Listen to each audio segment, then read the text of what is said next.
President Trump now says the U.S. death toll from COVID-19 could reach 100,000. Others are saying higher. This is much higher than he predicted just weeks ago. At the same time, his administration is stepping up its pandemic-related attacks on China. We'll get into all of this with former Senator Joe Lieberman. He also ran in the second slot in the 2000 Democratic ticket. That ticket was, by the way, elected.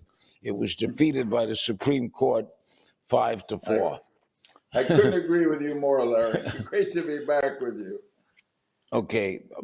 Recent pollings, Joe, show most Americans disapproving of President Trump's handling of the virus. What do you think? Yeah, it's a mixed record.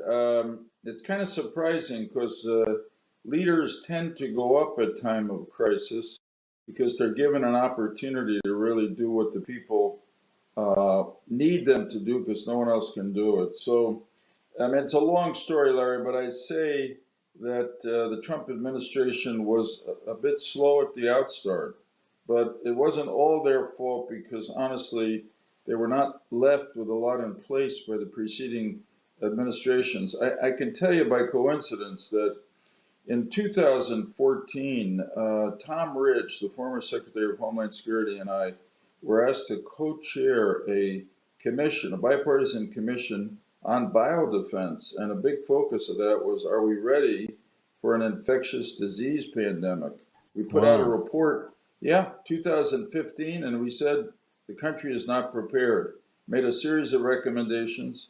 A number of them were actually put in the statute by Congress, and President Trump, not Obama, but Trump got around to doing one of the things we asked the president to do, which was to adopt a national strategy of what we would do in the case of an infectious disease pandemic or a bioterrorist attack. But the truth is that very little was done by our government that Congress requested or that the president's strategy outlined. So when the pandemic hit, we weren't ready. And I think the president and the administration were slow to respond. But when they started to respond, I think they've done about as much as one could expect in a very difficult situation, including some strong bipartisan agreements with Democrats in the House and Senate. But admittedly, he is not an inspiring leader. No, you know, he can be, but a lot of the times he's not. And it's just his personality. And at some of these, it's not surprising to me that he finally stopped holding these long press conferences, because normally you'd say, what an opportunity for a leader to speak to the people of the country for that long. And, you know, it just ended up being negative because he'd get into it. It's true, the press is aggressive, sometimes hostile, but that's just the way it is. And if you're in office as president or governor or mayor, you know that's the case. So you got to be ready for it, and don't get yourself down into the mud responding to tough press questions or get into arguments with them. But unfortunately, he did. I think something else happened, which is he has a natural tendency when he faces a problem to say it's going to be better quickly, and I think he feels that's a way to make it better and give people hope. And part of what happened here, I'm afraid, and why is the numbers of approval for him about how he's handled this crisis are down, is that after a while, people began to not trust his optimism because it wasn't reflected in the numbers they were seeing every day on the TV. He's saying he praises himself a lot for closing down travel from China, saying he did so against the advice of almost everybody and that it actually saved tens of thousands of lives. You agree? Well, I don't know how many lives it saved, but I think it was the right decision.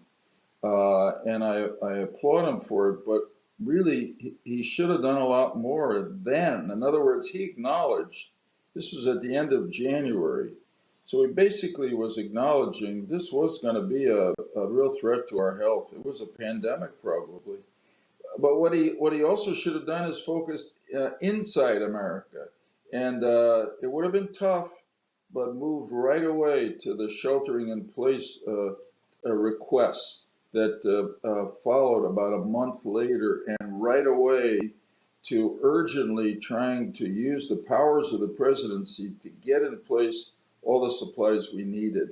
I tell you, this is not the time for an extensive post-mortem, unfortunate word really, on what, or an after-action review on what happened when and how we could have been better prepared. We need an independent bipartisan investigation once this virus is in control, just the way we had one after 9/11 that really helped us to avoid another 9/11. But there's no question in my mind as you look back now that the month of February was in some ways a lost month of opportunity to immediately inside our country get us ready to protect our people and take care of those who got sick from the virus. We can't say that you were terribly surprised by a pandemic, were you? Not really, and it's not that Tom and I are prophets or geniuses. Honestly, Larry, we just talked to a lot of people who are experts in this field, and they just said it's coming. And of course, you have the extraordinary Spanish flu pandemic of 1918, in which between 50 million and 100 million people died. Incidentally, my father's mother died in that epidemic in New York City. He was less than 3 years old. He never knew his mother, really, and of course, I never knew her. It was a great loss to the family, and that's what the tens of thousands of people in America are experiencing now. But in more recent years, we've had SARS and MERS and Ebola and Zika, and it was pretty clear it was coming. Also, unlike when you compare it to 1918, my God, we're all traveling so much more, and goods are traveling. And so, if an infectious disease, a virus in China, there's so much back and forth with China that inevitably it's going to be around the world. And here we are. Are you concerned that so many states are opening up maybe prematurely? I am concerned about it. Unfortunately, we always say that we're thinking about laws, that the states are the great laboratories of democracy. When the federal government doesn't do something, the states try it, we see how it works. Unfortunately, this is a real life, real time experiment. Yeah, I'm worried about it, but we're going to learn which states do it right, which states are able to continue to flatten the curve of infectious disease and death, and which unfortunately see it go up as a result of prematurely lifting those limitations. And how about the experts who say this pandemic will come back in the fall? Well, it may. I'm not an expert by any means, but I learned a lot on the work on the commission with Tom Ridge. In 1918, in that awful pandemic, it started in the winter of one year. It stopped as the weather got warmer, which we hope it will, and then it came back with a ferocity that actually killed more people the following winter than it did before. So I think it's best to assume that may happen and get ready for it, and that's why I'm so encouraged by all the effort that's going on to find a treatment drug for the coronavirus, and of course, most important of all, to find a vaccine. If we can do that, we can blunt this virus and death. All right, you served with him in the Senate. You're both Democrats. Give me your thoughts on Joe Biden's current situation. Yeah, well, I'll say personally, I mean, I served 24 years with him in the Senate, just a strange personal twist of fate.